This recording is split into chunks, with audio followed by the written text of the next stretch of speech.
Olá, amados! Continuando a leitura do livro From Babylon to Timbuktu. Primeiramente, queria agradecer a todos vocês que estão acompanhando a leitura, que estão comentando, né, deixando comentários de vocês aqui embaixo.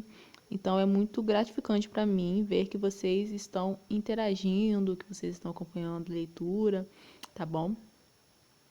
Judeus, Tabiban, Camante e Wassambara.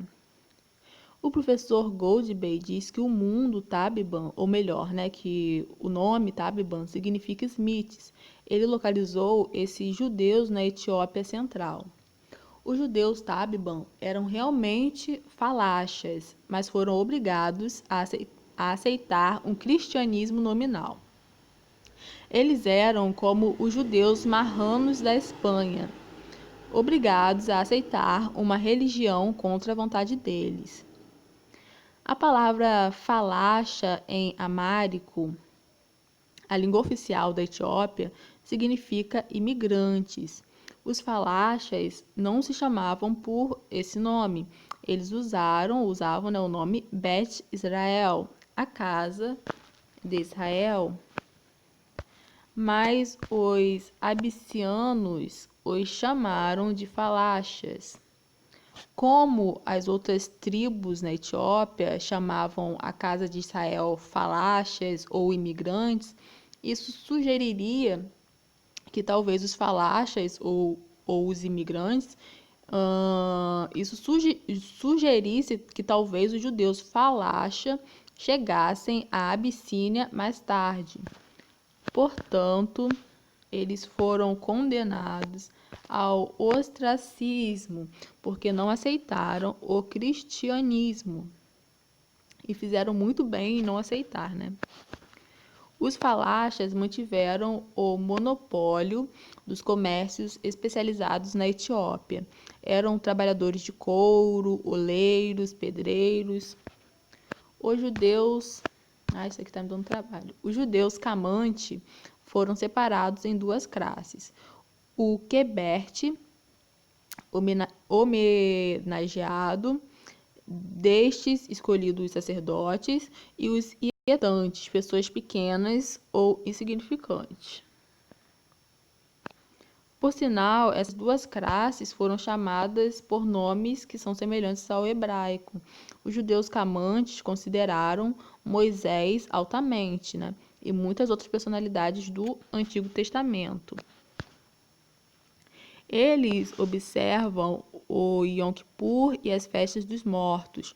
Como eles permanecem isolados de outros judeus, cristãos e pagãos, eles aprendem muito pouco do mundo externo. Cerca de 300 quilômetros ao sul do território dos falachas vivem um povo de Wassambara. O povo de Wassambara. Eles são uma variedade de cores, de marrom claro a preto. Em suas terras encontram-se instituições de asilo, ou seja, né, cidades de refúgio. São como as cidades levíticas, encontradas no Antigo Testamento. O professor Goldberg diz: tomado com sacrifícios, onde quer que o judaísmo seja reconhecido, deve ter sido introduzidos pelos comerciantes judeus e emenitas ou imiatrica em tempos muito antigos. Cerca de 300 quilômetros ao sul do território dos falachas vivem o povo de Wassambara. Eles são... Vamos ter que estar repetindo, né? Continuando. O professor Goldberg diz: tomado com sacrifícios ou quer que... Ainda que também está repetindo. Vamos lá. Quanto ao povo Wassambara, ao longo da costa leste da África, em frente à ilha de Zanzibar, sabemos muito pouco, mas é um fato conhecido entre estudiosos que comerciantes judeus do Iêmen negociaram ao longo desta costa. É possível que as colônias judaicas tenham sido estabelecidas lá em uma data precoce. Também é uma probabilidade de as tribos judaicas migrarem do norte. Eu mostrei anteriormente que os imigrantes judeus atravessaram o Mar Vermelho na Etiópia e os imigrantes judeus migraram do Egito para a Etiópia. Minha conclusão é esta: a nação da Etiópia tornou-se uma confluência ou encruzilhada de uma onda de cultura e assentamentos hebraicos. Aqui na Etiópia era o grande centro dos judeus negros. Eles trocaram ideias, alguns se estabeleceram e outros partiram para o oeste e o sul. Williams, citando Progden, o cônsul britânico da Abissínia, depois que o conselheiro britânico revisou os registros e tradições nacionais, ele concluiu: duas coisas estão certas de que, em um período muito posterior, 6 soberanos de pura raça e fé judaica reinaram em Gondar e que, até hoje, numerosos judeus são encontrados em toda a Abissínia. Considere também altamente provável que, seja qual for a época em que possa ser colocada, toda a Abissínia foi de persuasão judaica antes da sua conversão, pois mesmo aqueles que adotaram o credo cristão ainda mantêm numerosas formas e observâncias.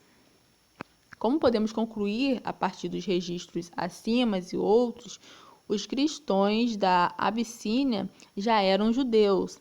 Aliás, Salomão Grazel, em seu livro A História dos Judeus, afirmou que ainda existem 100 mil judeus negros na Etiópia que não são cristãos, né?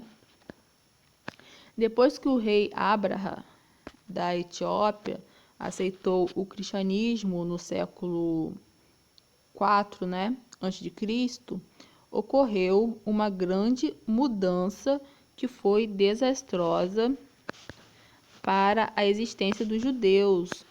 Tornaram-se vítimas de perseguições que duraram muitos séculos. Desde o surgimento do cristianismo na Etiópia, o judaísmo vem diminuindo.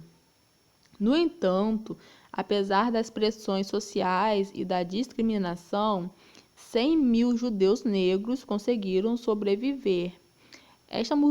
Esta multidão de judeus sobrevivendo sob condições hostis prova sua maior força numérica no início de sua história.